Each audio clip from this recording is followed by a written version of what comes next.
Wir beginnen gleich mit der Melodie des ersten Teils und dazu suchen wir mit dem Ringfinger den Gleichton der zweiten Reihe. Gleichton zweite Reihe, der Ringfinger. Dann legen wir Mittel- und Zeigefinger darunter und nehmen den Ringfinger weg, der ist nur zur Orientierung. Jetzt greifen wir mal diesen Griff auf Druck. So klingt unser erster Griff. Und ich beginne einmal langsam.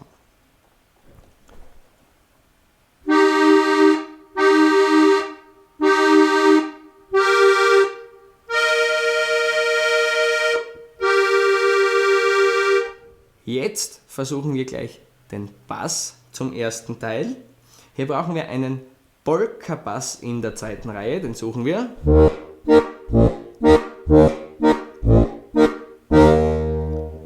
Und es geht hier gleich los, wir haben keinen Auftakt. Es geht gleich auf den ersten Schlag los. Ich beginne einmal langsam.